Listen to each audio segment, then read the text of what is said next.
Vamos começar agora a parte de campo elétrico, certo? Frente C, módulo 2. Vamos ver que é bem a forma de analisar e o tipo do cálculo, ele é muito parecido com a lei de Coulomb, tá? Mas enfim, campo elétrico, olha só. Se você tem duas cargas, né, quaisquer, positiva e uma negativa, podia ser, né, duas positivas. Ao redor dela existem linhas de campo. Essas linhas que vão interagir entre elas, né, e causar a questão da força elétrica, de atração e repulsão. Mas no campo elétrico, na eletrostática, a gente tem como isolar as cargas, né, deixá-las separadas uma das outras.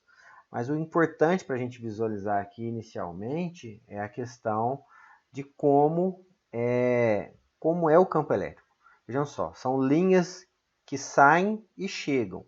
Aqui de cara já dá para perceber que das cargas positivas as linhas saem dela.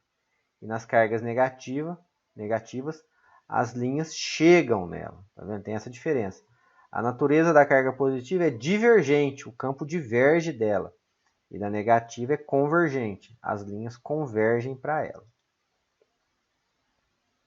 Olha só.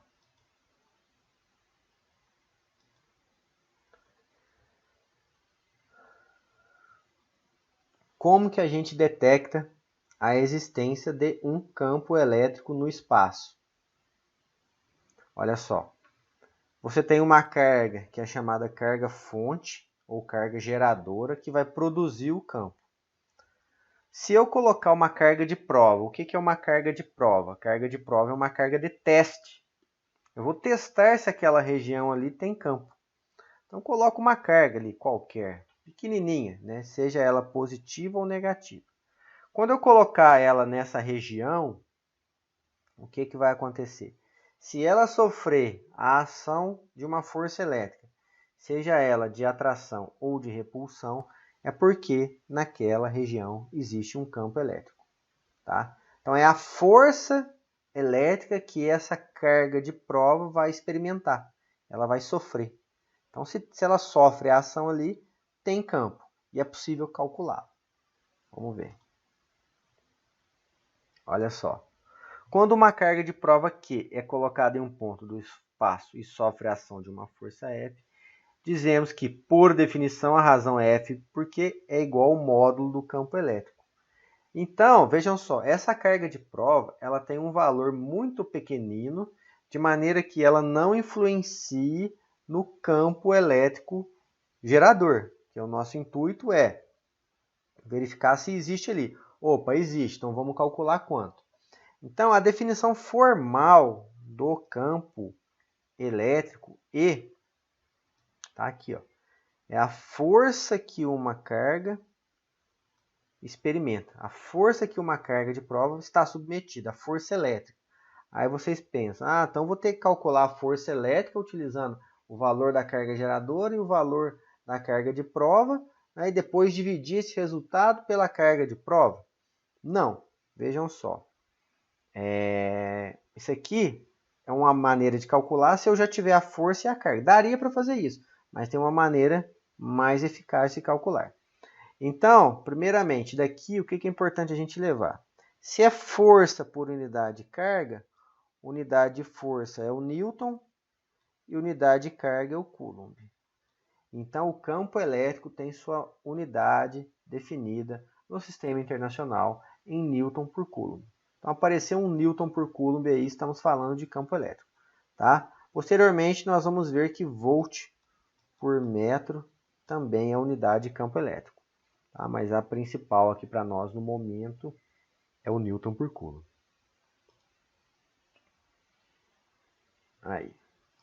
Deixa eu só... Olha só. Deixa eu só abrir o slide todo aqui. Carga positiva. Olha só, uma carga positiva, ela gera campo elétrico, né, divergente. Certo? Estão vendo? A força, campo elétrico está sempre divergindo dela, tá? E uma carga negativa tem campo elétrico convergente, o campo aponta para ela. Deixa eu abrir mais o slide aqui.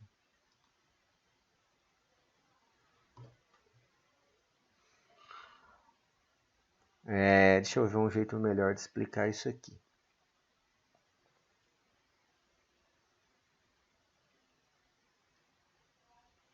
Tá, olha só, essa carga aqui, essa aqui e essa aqui são as cargas geradoras. Então, olha só, se a carga geradora é positiva, o campo elétrico sai dela, né? Divergente, tá vendo a setinha apontando para a direita. Se eu colocar uma carga de prova positiva também, o que acontece? Aqui a carga de prova positiva. Agora eu entendi aqui a situação. Ó, a carga geradora é positiva, o campo elétrico sai dela. Se eu colocar uma carga de prova positiva, olha só, vai haver repulsão, campo elétrico e força têm o mesmo sentido, beleza? Certo. Se eu tenho a carga de prova positiva e coloco uma carga de teste negativa, vejam só, o campo elétrico continua divergente, saindo aqui para a direita, só que a força já é de atração. Vejam só, campo e força possuem sentidos contrários. Deu para entender? O campo, independentemente da carga de prova, se a carga que gera é positiva, as linhas divergem dele, então saem dele. Então tá aqui, ó, saindo. Se a carga de prova é positiva, mesmo sentido. Se a carga de prova é negativa, sentido contrário. Agora, se a carga geradora é negativa, que está produzindo o campo elétrico é convergente, então vai apontar para ela. Então tá aqui, ó, apontando para ela. Se a carga de prova for positiva, vejam só, campo e força possuem o mesmo sentido, tá? Agora, a carga geradora é negativa e a carga de prova é negativa também. Vejam só, o campo continua convergente, apontando para ele, igual está aqui. E a carga de prova negativa vai haver repulsão, vai repelir. Campo e força, sentidos contrários. O que a gente conclui aqui? Se a carga de prova for positiva, campo e força possuem o mesmo sentido. Se a carga de prova for negativa, campo e força possuem sentidos contrários. Deu para concluir isso aqui? Ó, carga de prova positiva, ó, campo e força, mesmo sentido. Carga de prova positiva, campo e força, mesmo sentido. Carga de prova negativa, sentidos contrários. Tanto para a carga geradora positiva, quanto para a carga geradora negativa. Viram? O importante aqui é guardar aqui. A positiva, as linhas sempre saem dela. E a negativa, as linhas apontam para ela, na questão do campo. Atração e repulsão vai depender. Se for carga igual, repele. Se for carga contrária, atrai. É só essa análise que vocês têm que fazer. Deu para entender? Sim? Deu sim, Hugo. Eu acho que é legal. O que eu fiz foi guardar, tipo assim, que nas cargas negativas o campo entra e na positiva ele sai. Isso. E aí depois eu só faço a relação, tipo assim, das cargas, se elas são diferentes ou se elas são iguais. Isso, atração e repulsão. Resolvido o problema. Beleza, certinho. Olha lá, sendo Q maior que zero, F e E tem o mesmo sentido. Sendo Q menor que zero, F e E tem sentidos contrários.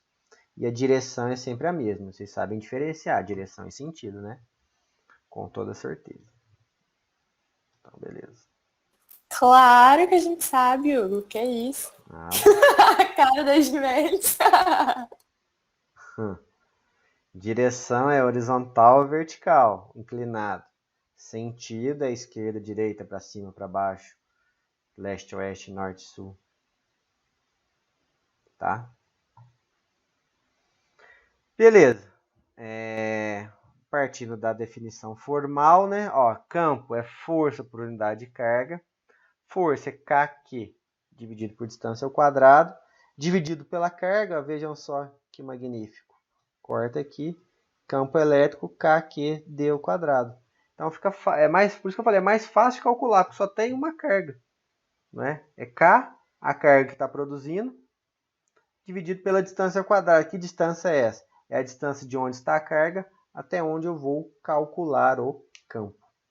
Então facilitou um pouquinho, né?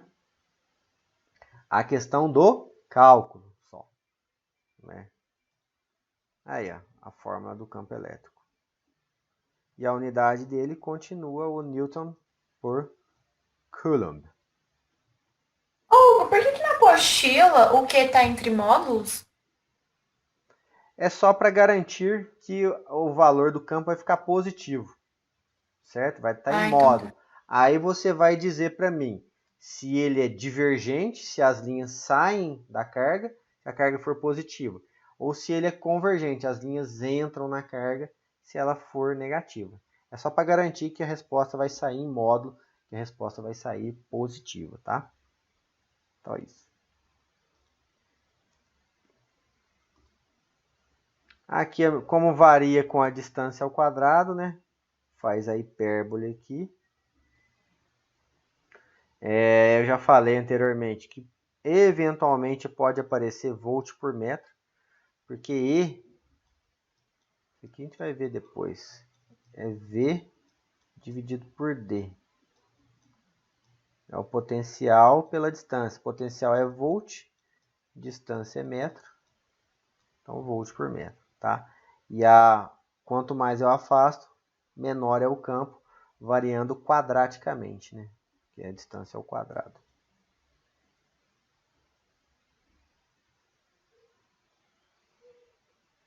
Beleza.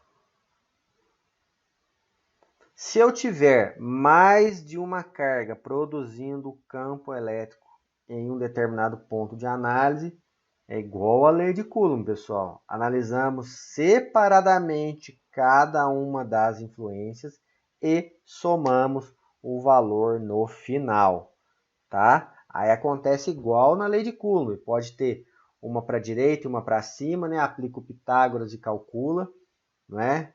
Então, normalmente é isso que acontece. Se tiver os dois no mesmo sentido, vou somar. Se tiver em sentidos contrários, vou subtrair.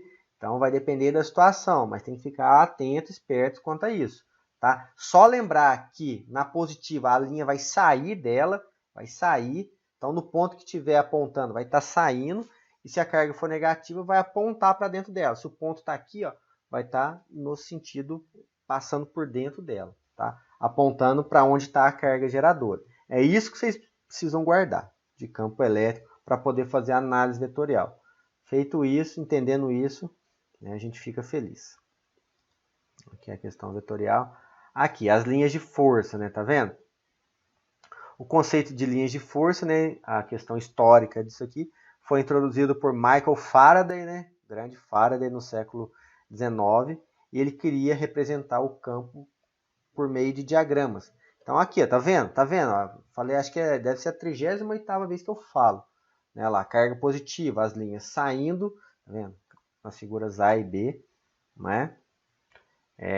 Quanto mais distante, menor é o valor do campo, né? O E3 é menor que o E2, que é o menor que E1. E nas cargas negativas, né? As linhas apontando, olha que desenho bonito, ó, as linhas estão apontando para ele, tá vendo, né? O E1 é maior, o E1 é menor que o E2, que é menor que o E3 é o maior aqui, é o contrário, né? Porque os valores são negativos. Então, o E3 é o maior, o E2, depois vem o E2, depois o E1. Tá? Porque menos 10 é menor do que menos 8. Não é? É escala negativa. Certo? Não esqueçam disso, hein? Aí aqui algumas representações das linhas de campo. O que é importante aqui, pessoal? Duas coisas. As linhas são sempre paralelas.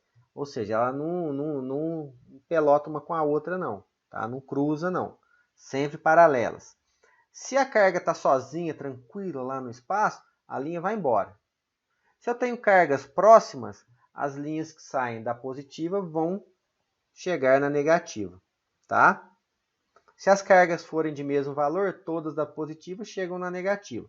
Se tiverem valores diferentes, aquela que tiver maior intensidade tem mais linhas de campo. Então isso é importante. Se tem muita linha de campo saindo de uma carga, é porque ela tem um valor grande. Ela tem um valor maior se comparada a uma outra que tem menos linhas de campo saindo. Tá? Isso é importante observar. Tá? Se tem um emaranhado de linhas saindo lá, aquela carga tem um valor grande. E a outra lá está tranquila, pouquinha linha chegando. Tá? Aquela carga tem um valor menor. Tá? Beleza? Olha aqui, ó, elas duas positivas nesse desenho aqui, ó, nesse aqui, tá vendo? Elas não se encostam, tá? Elas são cheias de nome tóxico, uma não encosta com a outra, tá? Elas não se misturam, beleza? Alguns exemplos aí.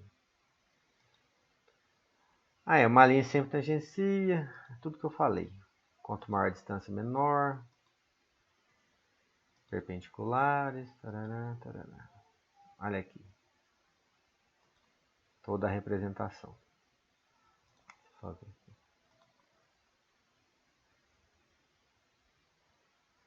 Sim, depois eu vou... é meio óbvio, né? Mas o campo elétrico, então, vejam só. Ele se orienta do positivo para o negativo, certo? Deu para ver isso? E as linhas saindo do positivo vão para o negativo. Então, se eu jogo uma carga positiva aqui no meio dele, o que acontece? O positivo empurra ela lá para o negativo. Então, a tendência é que ela vá do positivo para o negativo, se a carga for positiva. Se eu jogar uma carga negativa, acontece o contrário. Obviamente, né? Ela vai contra a orientação do campo. A negativa repele ela e a positiva atrás. Então, ela vai lá, a tendência é que ela vá para o lado positivo. Tá? Cargas negativas movimentam-se, está escrito aqui, ó, contra o campo, e cargas positivas se movimentam a favor do campo. Então, ó, pensar, ó, observação, tá? Atração e repulsão, ficar atento. Vejam só. Aí entra na questão do campo elétrico uniforme. O que é o campo elétrico uniforme? São duas placas paralelas colocadas uma justaposta à outra, né? De um lado carregada positivamente, de outro carregada negativamente. Isso quer dizer o quê? Qualquer ponto dentro, nesse espaço aqui, ó, dentro, entre as placas, o valor do campo elétrico é necessariamente o mesmo. Tá? Tem muito exercício. Vou colocar uma partícula positiva aqui. Para onde que ela vai? Né? Partículas positivas a favor do campo. Então, ela vai seguir lá para o lado negativo. Né? Vai ser repelida pelo positivo, atraída pelo negativo. Se eu colocar uma carga negativa, vai contra o campo, vai ser repelida pelo negativo e atraída pelo positivo. Então, é só ficar atento a isso que não tem muito segredo. E por que vai sempre ter o mesmo valor, Hugo? É pelo paralelismo das linhas de campo. Elas estão paralelas, vão ficar equidistantes. Então, os potenciais ali dentro, eles se equivalem. Então, ali, porque um vai estar sempre anulando o outro. Então, qualquer ponto que eu pegar ali, o valor vai ser o mesmo. Tá? É só nessa situação. Beleza. A gente vai ter valores diferentes quando eu tenho cargas separadas. Né? E não tenho esqueci a palavra. Não é sincronismo. Começa com Paralelismo? Não. Simetria. Essa simetria aqui. Tá? Aí não aconteceria. Tá? Vamos lá. Um campo elétrico uniforme, região do espaço, o vetor campo elétrico é o mesmo em todos os pontos da região. Nele, as linhas de força são retas paralelas igualmente orientadas e espaçadas. Tá aqui. Então, beleza. Aí, né, pessoal, isso aqui, ó, pode acontecer. Né? Já vi muitos exercícios assim. Né? Se eu jogar uma partícula positiva, ó, qual que é a trajetória dela? Tá vendo? Ó. Ops. Aqui. Isso aqui tá errado esse desenho. Concorda comigo? Olha só, saiu invertido aqui. Estou chateado. Ó, a positiva, né, ela vai para cá. A negativa, ela vai para cá. E a neutra passa reto, beleza. Por quê? A positiva vai se movimentar a favor do campo. E a negativa vai contra o campo, tá? Então, isso aqui saiu invertido, tá? Beleza? Vocês tinham percebido, né? Ah, bom. Aí, pessoal, que está na apostila de vocês, a questão é relacionada à blindagem eletrostática. Eu tenho um condutor, uma esfera condutora, um condutor metálico que está eletrizado. A tendência é que as cargas elas se acumulem na sua superfície, na superfície perfeita. Isso faz com que o campo elétrico no seu interior seja nulo. Eu vou falar mais daqui a pouco da blindagem eletrostática. Então, isso que acontece, as cargas vão para a superfície e dentro dele, dessa esfera condutora perfeita, o campo lá dentro fica zero, não tem campo. O campo vai começar a contar a partir da superfície dela. Qualquer valor para dentro aqui, ó, ele é nulo, tá? Se o condutor for não esférico, se ele tiver pontas, né, existe dentro dele o campo continua zero, só que existe um maior acúmulo de carga nas pontas. É o chamado poder das pontas. Deixa eu ver se vai falar aqui. Acho que é o princípio... Não fala. É o princípio de funcionamento do para-raio. O que é o para-raio? É um condutor metálico, não é? Que tem uma pontinha muito pequena. Naquela pontinha ali, né, parece uma lança. Naquela pontinha ali, existe um acúmulo muito, muito grande de cargas. Então, a nuvem lá em cima, né, ela vai se polarizar, vai haver um acúmulo de cargas muito grande na ponta, então eu vou ter cargas de um sinal, cargas positivas no para-raio, e lá em cima eu vou ter um monte de carga negativa. Então a tendência é que uma chame a outra. Então o para-raio faz isso, ele direciona a descarga atmosférica. Ele cria um campo muito grande ali na sua ponta devido ao acúmulo de cargas excessivo pelo poder das pontas. Cria-se um campo muito grande, a nuvem lá em cima carregada eletricamente, né, ela vai se polarizar, os elétrons vão para a parte de baixo da nuvem, né, a nuvem vai encontrar aquele campo positivo muito forte ali, faz a conexão um do outro e dá o raio. Então o raio nada mais é do que direcionado pelo para-raio. Ele faz isso. Ele fica lá instigando, procurando aquela nuvem carregada, né, para que o raio desça, né? Aí eles carregam para o terra, né? Aí o terra é um mar infinito de elétrons e prótons e aí já era, tá? É a função dele. Aí aquela questão que eu falei da blindagem eletrostática, vocês precisam guardar. Num condutor em equilíbrio eletrostático, as cargas se acumulam na superfície e no seu interior o campo elétrico é nulo, tá? Tá aqui, ó. Vejam só, campo elétrico no seu interior é nulo. Condutores em equilíbrio eletrostático. É aquela experiência, já viram? A gaiola toda metálica, fica uma pessoa lá dentro e eles, né, conseguem, eletrizam essa gaiola, né? Raios caem nela, não acontece nada com a pessoa lá dentro. Por quê? O campo elétrico dentro dela é nulo, né? Todas as cargas... É isso que acontece no carro? Exatamente, uma questão no Enem falando isso, não sei se vocês lembram. Tá chovendo, aí a pessoa tá dentro do carro. Por que que o carro protege? Boa parte marcou que é por causa do pneu. Não tem nada a ver. O que protege a pessoa dentro do carro é a carcaça metálica do carro, né, o chassi metálico, que cria esse condutor. Né? As cargas ficam ali, você ali dentro, você está protegido. Por quê? Faça uma blindagem eletrostática, quem estiver ali dentro está protegido. Então, não é por causa do pneu, não. Tá? Ô, Hugo, Oi. e aí, tipo, se cair o raio no carro, obviamente o carro não vai estar voando, né? Aí vão descer as cargas pra terra? Não, o carro ele vai ficar totalmente eletrizado, né? Porque ele vai estar isolado, Uhum. o pneu vai estar isolando ele, né? As cargas vão ficar ali. Se alguém colocar a mão do lado de fora no carro, vai tomar um choque, não é? Então E aí, como faz pra sair? tem que descarregar. Aí como é que descarrega? Alguém precisa pegar um bastão, né? E conectar o carro no chão. Aí ele descarrega. Um bastão metálico, alguma coisa. Né? Não é muito simples, não, mas é a melhor maneira. Tá? Entendi. Já viram De o não gerador de morrer. Van der Graaf? Aquele que você põe a mão e o cabelo vai espetando? Agora sabem o que é. Ah, eu já vi, eu já fui num negócio lá em São Paulo que tinha tantas dessas coisas, Então, assim, foi ele mó legal. acontece isso.